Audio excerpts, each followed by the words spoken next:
Hello and welcome to Firstpost Spotlight, where we bring you stories that matter to you from all across the world.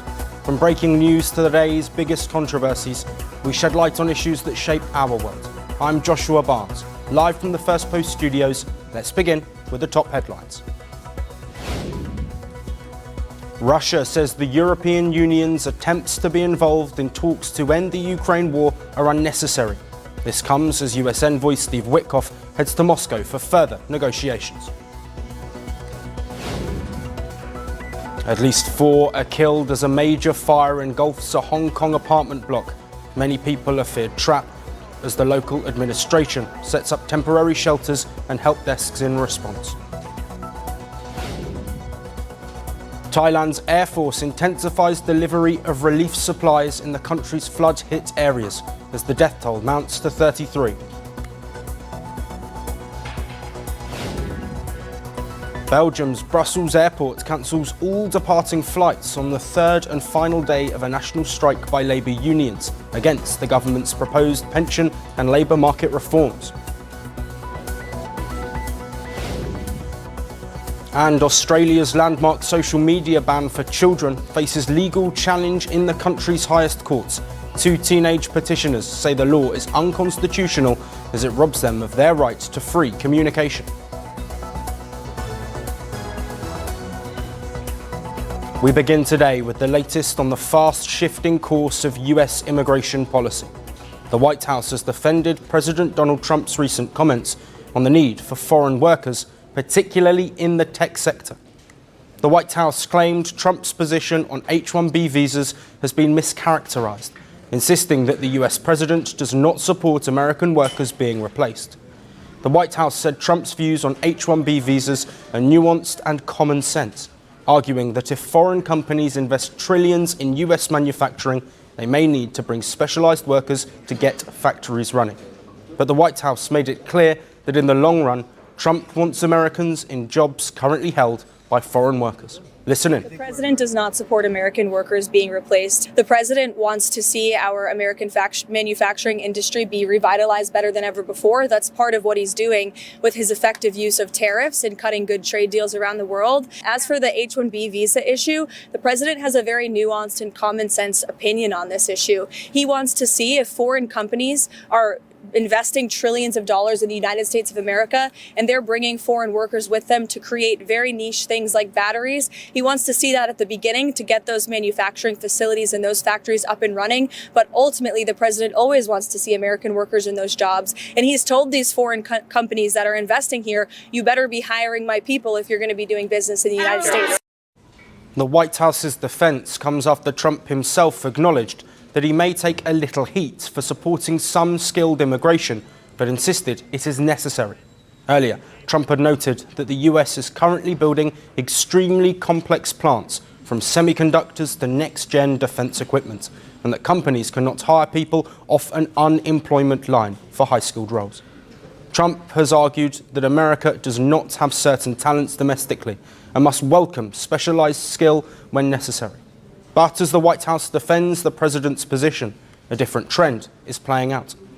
Indians who received a majority of H-1B visas are rapidly shifting away from the H-1B program altogether.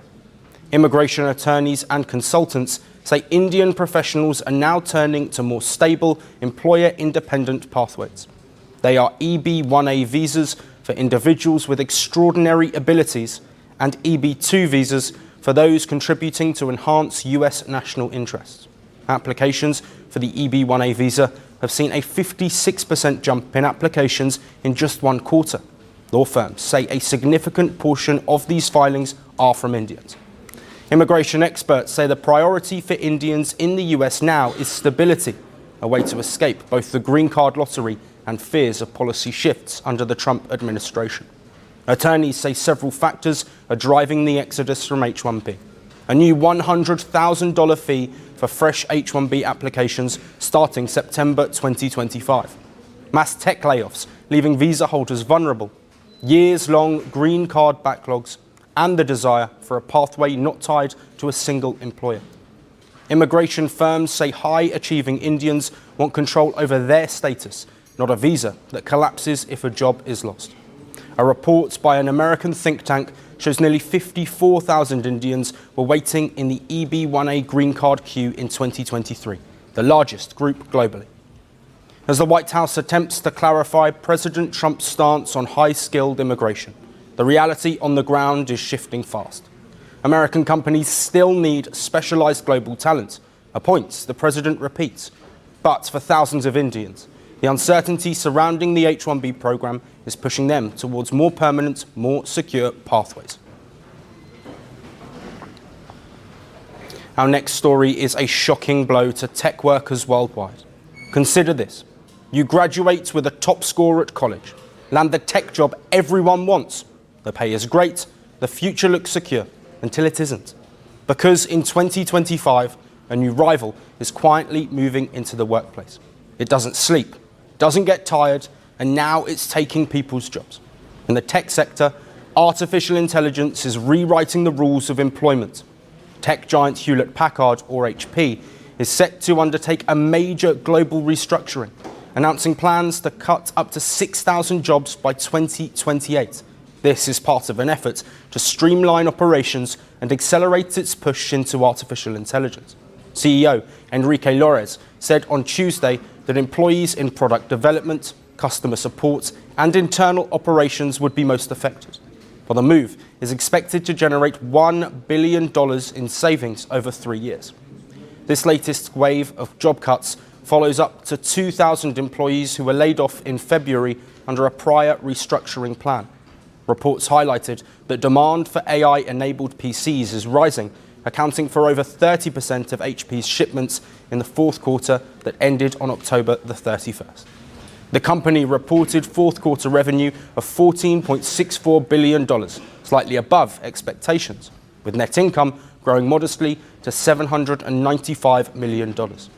The company cited soaring memory chip costs driven by high demand from data centers and trade regulators as pressure points for margins. Despite these challenges, HP is keeping artificial intelligence at the center of its strategy, seeking to embed intelligence across products and workflows to improve customer experiences, productivity, and speed to market. And what's happening inside HP is not unique. 2025 has become a turning point for the global tech industry. Earlier in July, Microsoft too said it plans to cut up to 9,000 jobs, marking yet another round of reductions this year. Reports indicate that its Xbox gaming division is among those hit hardest. Microsoft is pouring massive resources into artificial intelligence, around $80 billion for new data center infrastructure, and said the restructuring was meant to align the business with this long-term shift. Google, for its part, has also laid off around 100 employees in October, as the company intensifies its drive to fast-track its artificial intelligence strategy. Amazon saw one of the largest layoffs this year. It cut 14,000 jobs, affecting corporate employees. The pattern is clear. AI is no longer just a tool. It is recording and reordering the entire business model. Experts argue that AI won't simply eliminate jobs, it will transform them.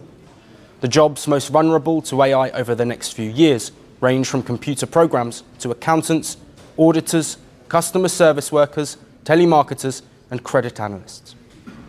As the global tech sector rewrites its future around artificial intelligence, thousands of workers are left grappling with a very human reality. Skills that were once a ticket to stability may no longer guarantee security. Next, we head to Southeast Asia. A massive shake-up is brewing in the Philippines as the government warns that the big fish in the billion-dollar flood control corruption network, including sitting senators and members of Congress, will be arrested within the next 5 weeks. The Philippines, a nation of more than 7,600 islands, has been left vulnerable after years of alleged mismanaged funds for flood control. Earlier this month, more than 250 people were killed when 2 super typhoons struck just a week apart. Consequently, the archipelago nation is witnessing one of its most aggressive crackdowns on public corruption in years, as authorities race to round up the remaining fugitives in the billion-dollar flood control scandal. In October, the president created a special commission to dig deep into the alleged fraud. According to the Department of Finance, the country may have lost as much as $2 billion due to flood control scandal in question. This week, police reported that one suspect was arrested inside the home of a vice mayor, and that several people who helped conceal the suspect may face obstruction charges. On Monday, President Ferdinand Marcos Jr. said that several suspects have been detained in the corruption scandal, while others are being sought. Listen in. Ito na po sa mga individual. 7 individuals with warrants of arrest from the Graft Court connected to the flood control anomalies are already in the custody of the authorities. One was arrested by the National Bureau of Investigation, and 6 voluntarily surrendered to Criminal Investigation and Detection Group.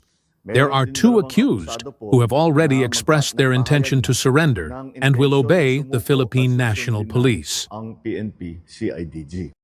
The government has confirmed that the country is now entering what it calls the critical phase of the manhunt. Some of the remaining fugitives have fled to countries such as Qatar and the United States, but the government warned that they will not be able to evade the law. Marcos also issued a clear message to fugitives still in hiding. Sa lahat ng natitirang My advice to the remaining suspects is for all of you to surrender. Don't wait to be pursued. It would be better for your situation if you surrender, so you can respond to the allegations brought against you. maganda ang inyong pagsagot. These individuals have until tomorrow to present themselves at the nearest Philippine embassy. Investigators have their passport details and are tracking movements across several regions. However, the most difficult pursuit, he admitted, has been that of an alleged mastermind named Zaldico, who holds multiple passports and has been spotted travelling across Europe, Asia and the United States.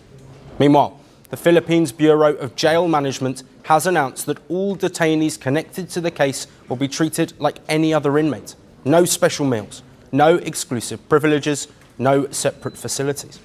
The detainees faces charges of plunder, indirect bribery and multiple violations of anti-graft laws before several divisions of the Office of the Ombudsman. Earlier this month, the Philippines erupted into one of the largest street demonstrations in years. More than 500,000 Filipinos poured into the streets of Manila, demanding answers and accountability over the flood control corruption scandal. The scandal has not only ignited public outrage, it has supercharged calls for President Marcos's resignation. The country now awaits what could be the most high-profile arrests related to corruption in years, with top political figures possibly in handcuffs by the year's end. Moving on now to our final story. A heart-wrenching case from New Zealand where a mother who murdered her 2 children and hid their bodies in suitcases has been sentenced to life imprisonment.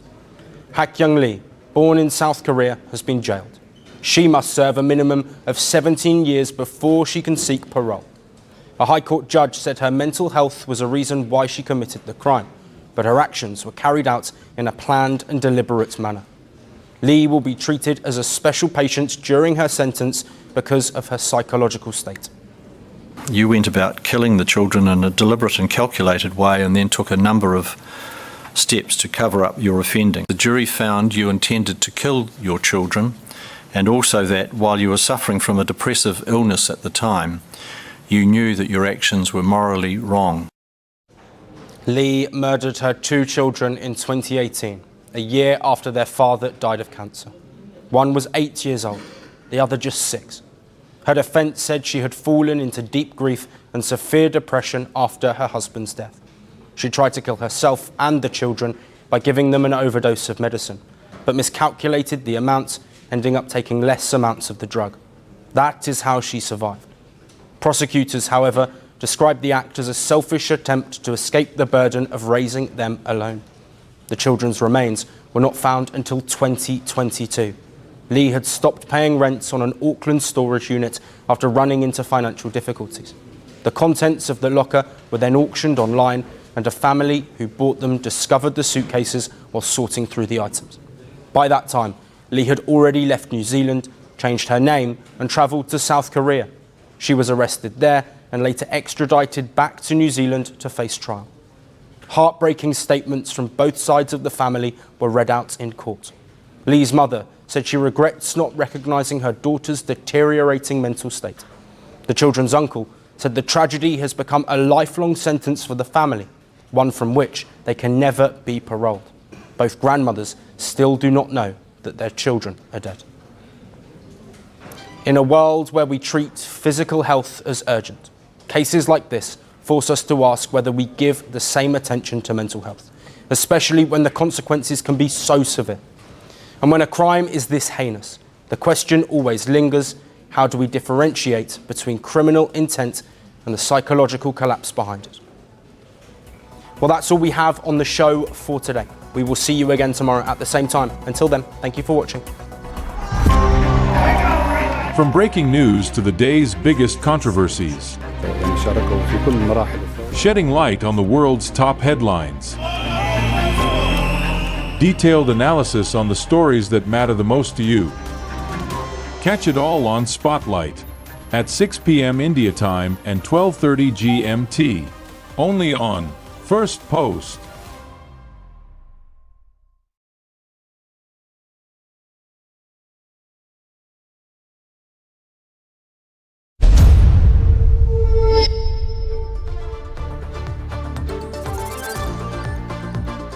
Hello and welcome to Firstpost Live, where we bring you the day's top 4 stories from across the world. I am Gushinga.